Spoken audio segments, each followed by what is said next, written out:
Apple gi tang nipan ayuk phong musi phong da paung sakhaina taminasi China dagi halakpi ama test tokre ngasi Apple gi tang nipan Manipur top channel dagi ayuk phong musi phong dagi paw khatang update tawjarake China dagi Myanmar faurga Manipur da leiba mayum da halakki bi Chuchampur district gi Singhau gi nupi masa ama ngasi rims da test tokre Chief Minister gi secretariat ta hangliba C19 command control room dagi health department gi spokesperson su oiba additional director Dr. Khoirom Sasikumar Mangangna laisat asiga mari lainena ngasi thokpa serol amagi matungina sahi asigi February 19 nagi China dagi Myanmar faur ga lakpi sahi 19 shurubi nupi masa adu ngasi rims ta laisat asigi test tokre hayang result fanglagani hairi tha asigi taruk Manipur yaurokhiba nupi masa asi rims ki isolation ward thamli hainasu serol aduna paladuna maki imung manungi miyoi singsu Chuchampur da hangba quarantine center da thamkhre hairi China amadi India gi marakta paiba flight singda natana China ga samnaba malem gi international flight ayamba hauzik pawba paidana leiba marakta nupi masa aduna karamna China dagi Myanmar faur ga lakhibano haibigi matangda chapchana khangba ngamdri panba yabadi China ga Myanmar ga mafam kaya phawdo phawjin tawnabani adum oinamak Manipur ga Myanmar ga tainaba phawdo phawjin tawba yaba mafam singdi numit kharani gi mamangdagi thingjilaga lakhibani thingjilabasu numit kharani gi mamangda Myanmar masa amasu Manipur da changlakkhibadagi laukhatlaga quarantine center da thamkhibane aduga atopa marueba paw manamu hui hatpa mari fare yum da nungsina loinariba hui ama minungsi maset amata yaudana hatpagi video ama social media da thagalakpadagi viral oikiba thakdoka mari lainana pasoi police station FIR ama laukhatlaba tungda miyoi mari fagatkhre farba miyoi mari adu ngasi duty magistrate puthoklaba tungda bail laukre case asigi makha tabi hearing April 19 da pangthoklaba yai farba miyoi mari adudi yumlemba maning laikai konthawjam Naresh apokpagi ming momosa laikai asimaktadagi mutum Sadananda apokpagi ming Jiten Jaipur Khuldagi Haikruzam Hemba apokpagi ming Manglemba amasum yumlemba maning laikai digi Rakesh apokpagi ming Prakash ne hainasu pausi khutangna phungdorangli aduga atapa pawmanamu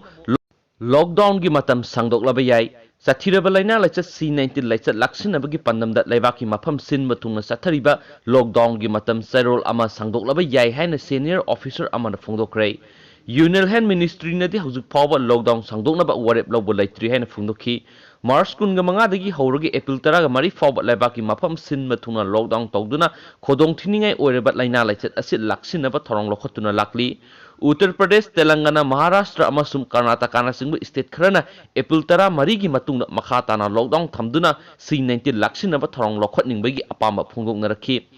Hiramasigi matangda Defense Minister Rajnath Singhana mayai tangba lawduna Group of Ministers GOM gi mifam ama pangthokhi adum oinamak lockdown sangdokpa natraga sangdoktabagi matangda chapchaba warep amata lawba ngamkhide sairaksida Vice President M Genkaya Naiduna haikre madudi mipung khudimangna sathiraba laina laisa C19 laksinabgi dama matam khara awaba khangminaba tangai phade April 10 dagi sangthaba athingba thamlakpa tarabasu miyamna mapung phana sawgatuna khudong thiningai oiraba laisa asi laksinaba honapam thoi amaromda Union Health Ministry gi Joint Secretary Love Agarwal na haiki lockdown natraga social distance na singma matik saba thorang lokhot haudaba tarabadi sathiraba laina laicha C19 positive oiraba miyoi amana numit 30 gi manungda atopa miyoi samri ga tarukta laina asi sandokpa ngami hainasu pauksi sigi khuthangna phungdorakli aduga atopa maru eba pawmanamuk Dr. Ayub ki mathakta FIR lokhotle Minister Jayant Kumar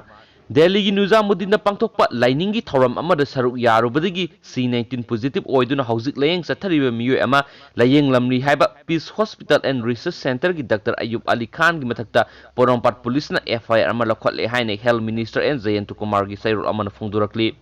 Manipur Medical Service ki makhada Grade 3 Officer oina Thobal District Hospital mathau tawriba Dr. Ayub Ali Khan maming unthoklaga Dr. SM Ayub haina saklotuna private hospital ama oiriba Peace Hospital and Research Center Wangkhai Thawan Thabalekai da thabak tawre haiba Health Department na khanglakpadagi miyoi asigi mathakta Porompat Police na FIR ama register tawbani haina sarulsina phungdorakli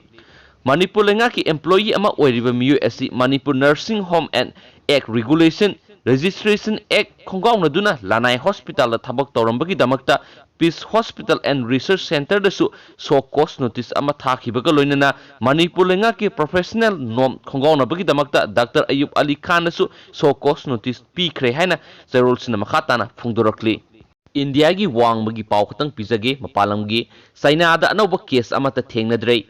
ngasi Sainana phongdorakpada haukiba January thadagi hauna hauraga haujuk pawbada ahanba oina sathiraba laina laichat C19 gi anauba case amata leitre adumakpo mirei baktagi sanglakpa infection gi masingdi anauba confirm case kunthraga nitoi tharaga haujuk pawbada miyoi chamapan ga marfugo humda shukre haina health official singna phongdorakli ngasi Sainagi National Health Commission na pankibada nithaukaba numit phawbada leba aduda sathiraba C19 na sikiba miyoi amata leite hairi maru oina virus adu sandorakpa horakpadagi Sainada sikiba officially oiba masingdi lising ahumga chahumga kunthraga mathoini tha ani subna virus aduga Sainaga lanthengnarakpa matamda haukiba numaijing numit phawbada virus adugi epicenter oiriba Hubei province da sikiba miyoi sing laiki mainland confirm tawraba case masing lising marfu matuga satre kanipuni madugi matungda layeng liba patient lising amaga saniga nipuga nithoini patient lising humdraga tere ka samaga humpuga tere na phaduna discharge tokre haina NIC na phongdorakle sathiraba laina laisa C19 case lebak manungda sandokpagi pau amata laikhidabaga loinana ngarang phawbada mirei baktagi sanglakpa miyoi kunthraga nithoida sathiraba C19 case laiki haina pausi asina phongdorakle atopa pau manamuk Japan da emergency lakhokre ngasi Japan gi Prime Minister Shinzo Abe na Tokyo amasum leba adugi atai mafam tarukta tha ama chupna sathagadaba state of emergency lakhokre madu sathiraba laina laicha C19 casing masing hengalakpadagi leba adugi miyam gi punsi amadi sitmitlon soktana ba lakhokhibani haina su pauksi esina phongdorakli nungaitaba pau ma hairagadi phibam soksilakpadagi IC da thamkhre British Prime Minister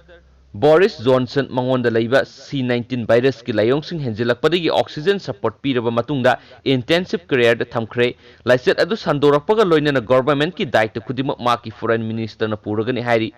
Boris Johnson na C19 lanthengna ba matamda British government ta akaiba lakhibani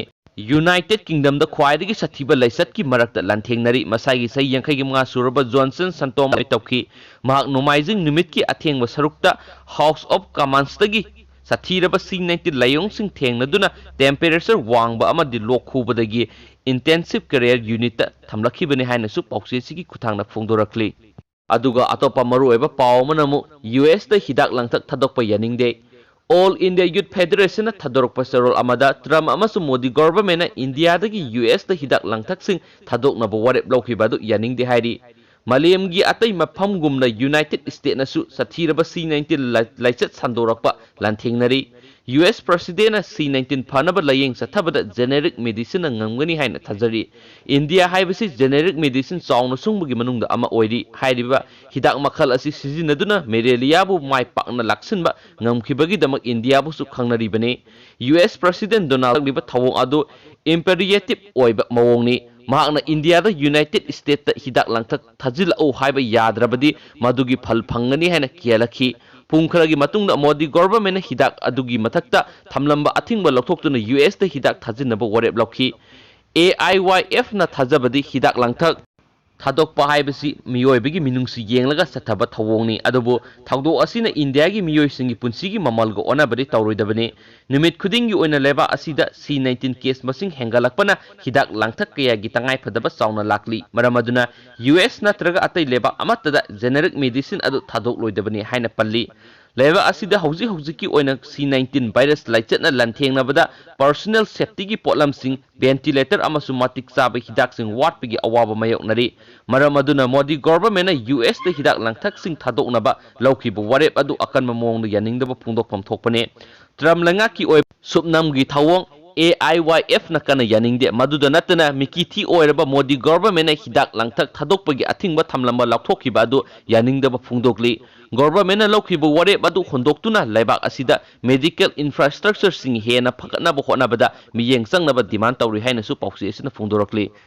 aduga pawsi luisilakpada yamna nungaiba paw ma hairagadi myam aina video sigi yana hanba content da semjakiba China-dagi halakpi nupi ama test tawkhre habadu ngarang magi result do lae haiba male magi result do myam negative oina confirm oire hai ko negative oire haire yamna nungaiba pawne maksi China-dagi Myanmar phawrga halakpane Chuchampur gi Singatagi aduga magje negative oire haina Additional Director Health Services Manipur na phungdorakpani haina haisu haidi aduga magi update oiba maru oiba pawdu soidana hek information phangbaga ai pijarake sigi information se pandamnagi phangjabane aduga anauba lakpaga ai paw khudima update tawjarake aduga aina paakhiba sokiba lankiba yarsu mayamna ngakpigani share ga mayam video si matang asai da lusinjarage